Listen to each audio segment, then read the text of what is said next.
मारना जब चालू किया ऑन द स्पॉट 4 आदमी को वहीं काट दिया। हमारे कर्नल संतोष बाबू शहीद हुए थे, वहां मेजर जनरल को मार दिया। और भारत में सोना इतना ज्यादा था कि क्या हो गया, सोने की चिड़िया। अभी भी भारत है बेरोजगारों का कबूतर खाना।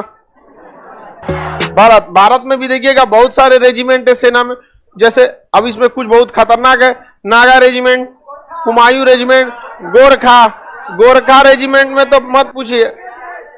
गोरखा रेजिमेंट वालों की हाइट सबसे कम होती है, तो पहाड़ पे एकदम इजीली चढ़ जाते हैं। अब मार करने के लिए गोरखा रेजिमेंट वाले सबसे प्रमुख जाने जाते हैं।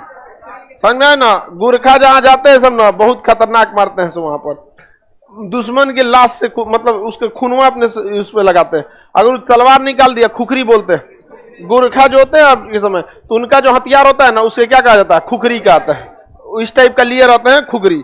अभी इससे अगर निकाल दिए तो आज के वक्त में भी 2022 में भी अगर खुखरी निकाल दिया तो किसी ना किसी को मारेगा वो। मतलब खुखरी निकल गया तो बिना खून पिए नहीं जाने वाला। आज के डेट में भी 21वीं सदी में भी अगर वो खुखरी निकाल दिया नहीं तो अपने खून लगाएगा। तो कहता अपन लगेलो तो मार देते तो दूसरा क्या। गुरखा इतने खतरनाक होते हैं। एक गुरखा सैनिक था, मतलब छुट्टी पे ट्रेन में जा रहा था। ट्रेन में कुछ लुटेरे घुस गए, सब लगभग 20-22 की संख्या में लूटने लगे सब। इसका भी सामान छीन लिया सब। तो ये भी कहा कि भाई बहादुरी और समझदारी में अंतर होता है ना। अब क्यों जी, हम ट्रेन में चल रहे हैं, ट्रेन में तो 1-2 आदमी के दिमागो काम नहीं करता है। इन्ने सीट उन्ने सीट, भागेंगे किधर से, लड़ जाएगा उसी में, भीड़ भाड़ दुनिया भर का, वो भी चलते स्पीड। उन्होंने अपना भी सामान दे दिया। लेकिन वो लुटेरे कुछ देर बाद लूटपाट करने लगे, एक महिला का छेड़खानी करने लगे। अब इसके अंदर का गुरखा जग गया, का इंडियन आर्मी का गुरखा। अब खुखरी लेके जाता है, निकाला मारना जब चालू किया ऑन द स्पॉट 4 आदमी को वहीं काट दिया। और पूरे के पूरे 2200 को मार के भगाया। कोई अपने पैर पे उठ के नहीं गया 2200 में से, सब लंगड़ा के गया था सब। इतना खतरनाक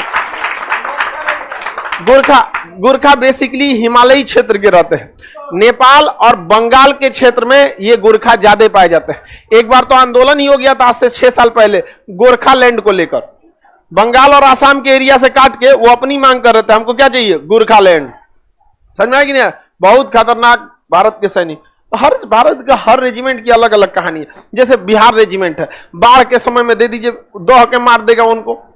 राजस्थान वाला तो थार का एरिया है। तो हर रेजिमेंट इसलिए बनाया जाता है ना कि वो किस एरिया में सरवाइव कर सकता है। अब जैसे बिहार के सैनिकों को आप अगर कहिएगा बहुत ज्यादा माउंटेन पे करने के लिए, तो नेचुरली वो नहीं है। वो अलग बात है कि ट्रेनिंग के दम पर उनको आप कहीं पे भेज सकते हैं, बट नेचुरली नहीं है। और अगर पहाड़ पे भेजना है तो उत्तराखंड के कुमाऊं रेजिमेंट को भेजिए ना, गढ़वाल और कुमाऊं, पहाड़े पे उन लोग का जन्मे हुआ है। उत्तराखंड के लोग जन्म लेते पहाड़े देखवे किया है, तो उनके लिए क्या है, कंपेरेटिवली इजी है। समझ में आया कि नहीं? अब हम लोग को कोई थार के मरुस्थल में भेज देगा, गर्मिया में छोड़ देगा चमड़ा। लेकिन सेना क्या इतना बेहतरीन ट्रेनिंग होती है कि कहीं भी एकोमोडाइज कर सकते हैं। याद कीजिए आज से 2 साल पहले जून 2020 कर्नल संतोष बाबू बिहार रेजिमेंट के थे, गए थे बात करने ना, रात 2 बजे मार दिया था कर्नल संतोष बाबू को लाठी से। यहाँ पे उनके सर पे बहुत ज्यादा इंजरी कर दिया था। उनकी आकस्मिक वहां पे जो चोट ज्यादा लग गई वो शहीद हो गए। अब लगभग भारत से 4-5 और अन्य जवान ऑन द स्पॉट शहीद हुए थे। और वहां ड्यूटी पे थे कौन, बिहार रेजिमेंट और सिख रेजिमेंट। ऊपर से आदेश आया था कि भाई 1996 का समझौता है कि हम लोग को क्या नहीं करना है, मार नहीं करना है। और वहां था बिहार रेजिमेंट वाला, कहा कि ठीक है समझौता।